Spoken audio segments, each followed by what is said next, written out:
Assalamualaikum warahmatullahi wabarakatuh.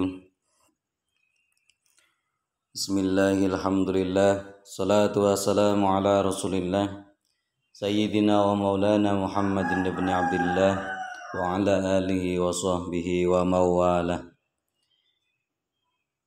Puji syukur kita panjatkan kepada Allah. Salawat dan salam semoga tetap tercurahkan atas junjungan kita Nabi Agung Nabi Muhammad sallallahu alaihi wasallam.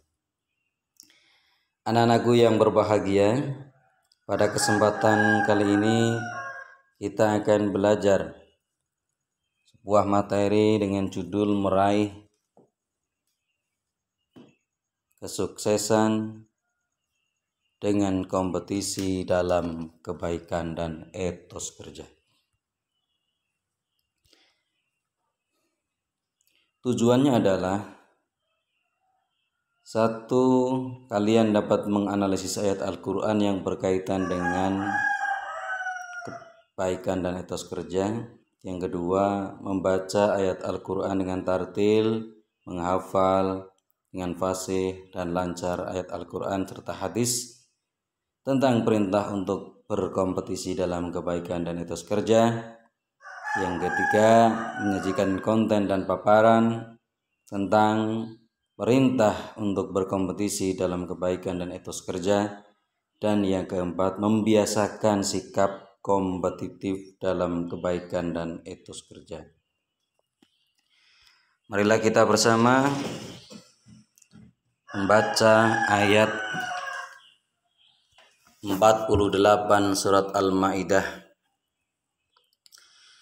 A'udzu billahi minasy syaithanir rajim. Bismillahirrahmanirrahim. Wa anzalna ilaikal kitaba bil haqqi musaddiqan lima baina yadayhi minal kitabi wa muhaiminan 'alaihi. Fahkum bainahum bima anzalallahu wa la tattabi' ahwa'ahum amma ja'aka minal haqqi likullin ja'alna minkum syir'atan wa minhajan walau sya'allahu laja'alakum ummatan wahidatan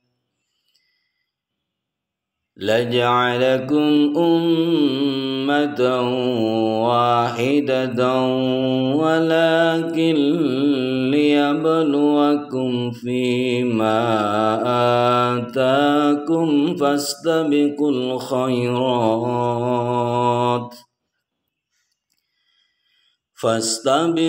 khairati ilallahi marji'ukum jami'an fayunabbi'ukum bima kuntum fihi takhtalifun.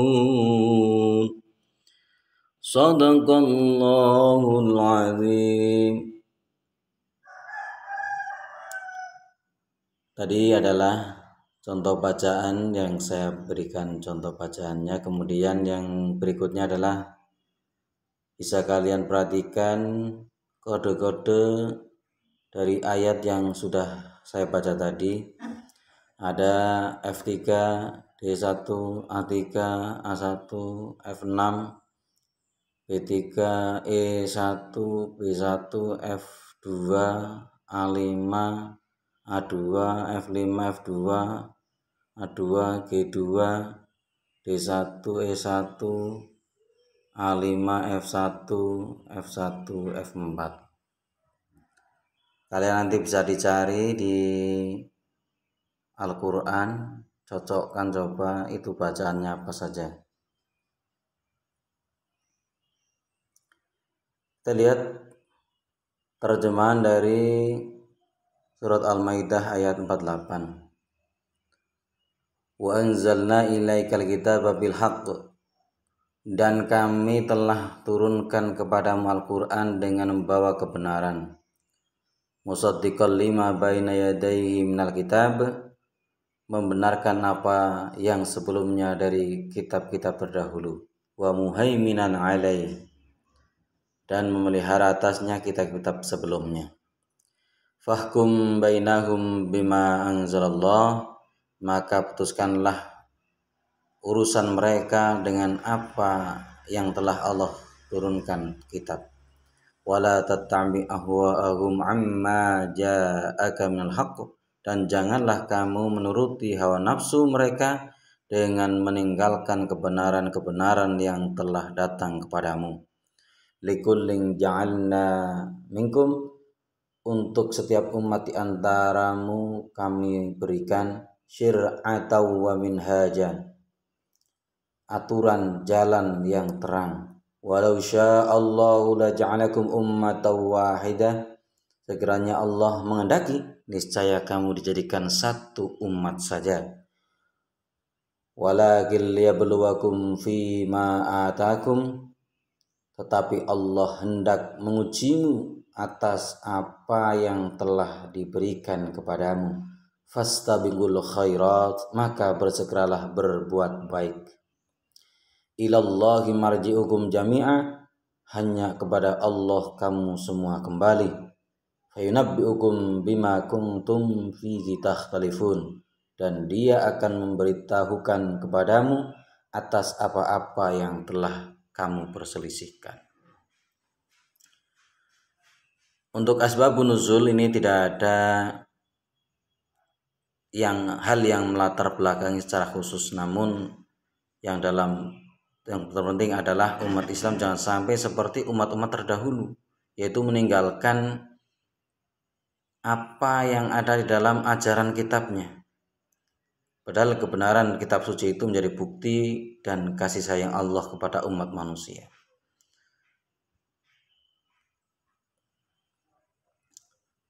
Dalam sebuah hadis Rasulullah Shallallahu Alaihi Wasallam bersabda, an Abi Hurairah radhiyallahu anhu anna Rasulullah Shallallahu Alaihi Wasallam qala, badiru bil a'mali fitanan ka qita'il lailil mudlimi, yusbihu rajula mu'minan wa yumsi kafiran, au yumsi mu'minan wa yusbihu kafiran, yabi'u dinahu bi'aradin minad dunya. Rawahu Muslim. Dari Abu Hurairah radhiyallahu an bahwasanya Rasulullah sallallahu alaihi wasallam bersabda, segeralah beramal sebelum datangnya fitnah-fitnah seperti malam yang gelap gulita. Di pagi hari seorang laki-laki dalam keadaan mukmin lalu kafir sore harinya. Di sore hari orang laki-laki dalam keadaan mukmin lalu kafir di pagi harinya. Dia menjual agamanya dengan kenikmatan dunia. Hadis riwayat Muslim.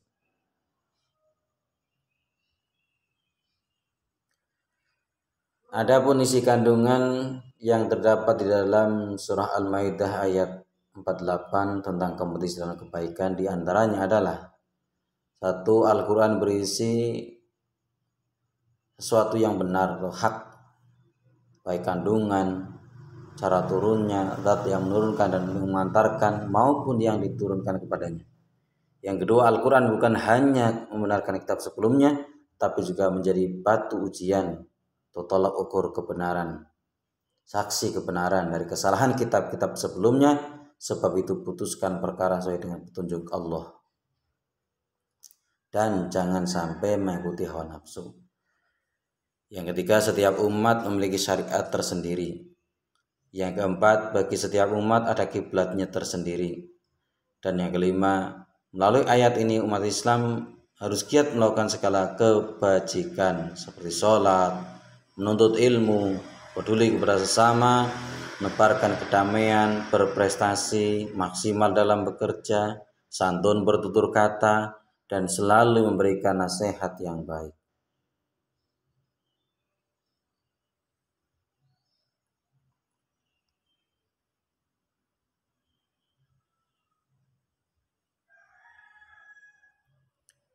Isi kandungan dalam surat Al-Maidah yang lain adalah Allah telah menetapkan syariat atau manhaj khusus bagi setiap masa untuk setiap umat, baik yang terdahulu maupun masa kini. Umat Nabi Musa dan Nabi Isa memiliki syariat dan manhaj untuk hidup pada masanya, dan umat Nabi Muhammad pun demikian. Hanya saja syariat Nabi Muhammad Shallallahu Alaihi Wasallam untuk seluruh umat dan berlaku sepanjang masa. Yang kedua, Allah Subhanahu Wa Taala tidak menghendaki menjadikan semua manusia satu pendapat, satu kecenderungan, bahkan satu agama. Itu tidak dikehendaki. Tapi manusia diberi kebebasan untuk memilih, sehingga wajar ada pertanggungjawaban. Yang ketiga, melalui kebebasan memilih ini, manusia didorong untuk berlomba-lomba dalam kebaikan, sehingga muncul ide, gagasan, dan kreativitas baru menuju peningkatan kualitas dan keunggulan hidup yang dijalaninya. Yang keempat, jika terjadi perselisihan carilah solusi yang terbaik untuk semua. Jangan berkutat pada perbedaan, karena semuanya akan kembali kepada Allah Subhanahu wa Ta'ala. Dan di akhirat nanti semua perselisihan itu akan dibuka secara jelas, dan secara hakikat kebenaran akan diungkap sehingga nampak siapa yang benar dan siapa yang salah. Perbedaan dalam bentuk apapun merupakan sunnatullah. Itu pun bagian dari rancangan Allah, karena itu tidak perlu berselisih dan bersilang sengketa karena perbedaan. Terpulang kepada masing-masing pribadi, kelompok, masyarakat, bangsa, umat, bahkan agama yang berbeda untuk berkompetisi dalam kebaikan, sehingga nampak jelas siapa yang unggul dan berkualitas. Berikutnya adalah pengamalan dari surat Al-Maidah ayat 48 tentang kompetisi dalam kebaikan. 1. Tetap berada di jalan kebenaran dan tidak menunda-nunda jadi orang baik, karena ajal tidak mengenal tua, muda, kaya, miskin, dan siap tidak siap. Yang kedua, mengupayakan kemaslahatan umat Islam secara profesional sesuai bidang keahliannya. Yang ketiga, berlomba untuk berbuat baik kepada siapa saja sepanjang tidak mengganggu akidah. Yang keempat, menjadi penyuluh, bukan hanya pintar memvonis. Yang kelima, menjadi model teladan sebagai uswah atau contoh personal branding, bukan menjadi pengecam. Dan yang keenam, menjadi bagian dari solusi, bukan bagian dari masalah.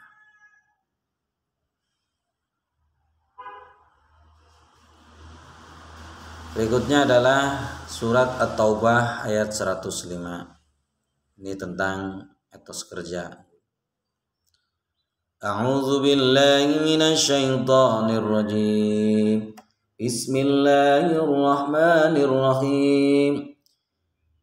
Wa qul i'malu fasayarallahu 'amalakum wa rasuluhu wal mu'minun wa saturadduna ila 'alimil ghaibi wasyahadati wa yunabbi'ukum bima kuntum ta'malun.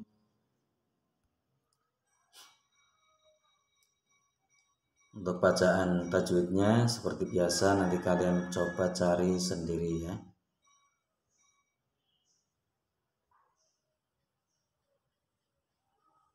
Bagaimana terjemahan dari ayat tersebut? Yang pertama, dan katakanlah Muhammad, bekerjalah kamu semua, maka Allah akan melihat amal kerjamu, juga Rasulnya serta orang-orang yang beriman.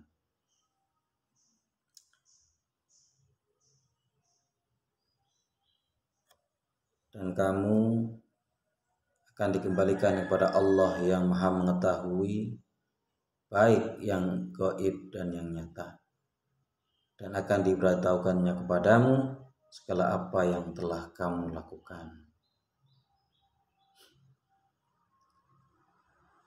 Ayat ini juga tidak memiliki asbabun nuzul secara khusus atau hal yang melatar belakang secara khusus. Meskipun surat At-Taubah secara keseluruhan berjumlah 129 ayat, terdapat asbabun nuzulnya. Hanya yang perlu jadi kesadaran bersama sebagai muslim agar tumbuh semangat juang yang kuat dalam bekerja dan beramal. Etos kerja dan kerja keras inilah yang menjadi titik lemah umat Islam di hadapan umat lain. Akibatnya umat Islam seakan-akan menjadi mainan pihak lain dan tidak diperhitungkan dalam banyak percaturan dunia. Tentu tidak semuanya, namun mayoritas umat Islam masih harus bekerja keras mengobati penyakitnya. Sebab kemajuan umat atau peradaban berkorelasi positif dengan kerja keras dan kerja cerdas. Saat ini di dunia dihadapkan dengan persaingan yang begitu tajam. Hasilnya tentu pihak yang menang adalah mereka yang memiliki semangat kerja tinggi, sehingga produktivitasnya pun makin unggul. Karena mayoritas umat Islam sudah memiliki kesadaran dan standar etos kerja yang tinggi, otomatis dunia akan berada di bawah pengaruh Islam serta mampu dalam memenangkan percaturan dunia. Dan itu dimulai penguasaan umat Islam terhadap ilmu pengetahuan dan teknologi, sehingga kualitas kompetisi, produktivitas kerja, dan etos kerjanya semakin unggul dan tinggi dibandingkan umat yang lain. Dalam sebuah hadis Rasulullah Shallallahu Alaihi Wasallam menyampaikan dari Hakim bin Hizam radhiyallahu anhu dan Nabi Shallallahu Alaihi Wasallam bersabda, tangan yang di atas lebih baik dari tangan yang di bawah, dan dahulukan keluargamu, mereka yang wajib kalian nafkahi, dan sebaik-baik sedekah dari kekayaan yang berlebih, dan siapa yang menjaga kemuliaan dirinya, maka Allah akan mencukupinya. Sebaliknya siapa yang sudah merasa cukup, maka Allah akan memberi kekayaan yang berlebih. Di hadis tadi memberikan gambaran bahwa orang yang bersedekah, orang yang memberi itu lebih baik daripada orang yang menerima. Intinya adalah al-yadul 'ulya khairum minal yadus sufla, bahwa tangan di atas atau pemberi itu lebih baik daripada tangan di bawah orang yang meminta-minta. Maka kita janganlah menjadi orang yang bermental pengemis. Kemudian isi kandungan dari surah Taubah ayat 105 ini diantaranya kerja keras, bekerja, beraktivitas, dan beramal karena Allah, yaitu seluruh kegiatan hidupnya dilakukan sebagai perwujudan rasa syukur kepada Allah. Kemudian berorientasi akhirat, ketika berkarakter kuat, yaitu memiliki reliability, dapat diandalkan dan memiliki kekuatan fisik dan mental spiritual. Kemudian berkarakter amanah, yaitu memiliki integritas, jujur, dan dapat memegang amanah. Bekerja keras, yaitu sikap pantang menyerah, terus mencoba sampai berhasil. Kita meneladani ibunda dari Nabi Ismail alaihissalam saja. Beliau bekerja keras, tidak mengenal kata gagal atau memandang kegagalan sebagai sebuah kesuksesan yang tertunda. Kemudian bekerja cerdas, yaitu memiliki pengetahuan dan keterampilan, rencana, memanfaatkan segala sumber daya. Itu adalah kandungan dari surat At-Taubah ayat 105.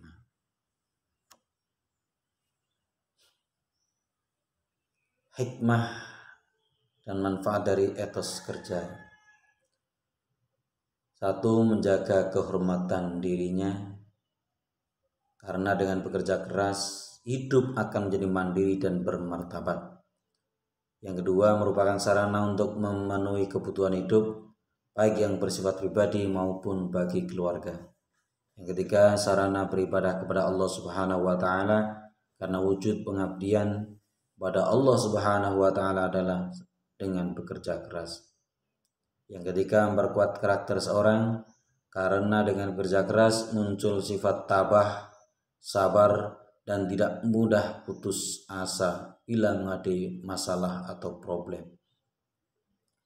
Dan yang kelima, menjadi bagian realisasi dari peran manusia sebagai khalifah dalam mengelola alam ini. Demikianlah, mudah-mudahan bermanfaat. Wallahul muwaffiq ila aqwamit thoriq. Assalamualaikum warahmatullahi wabarakatuh.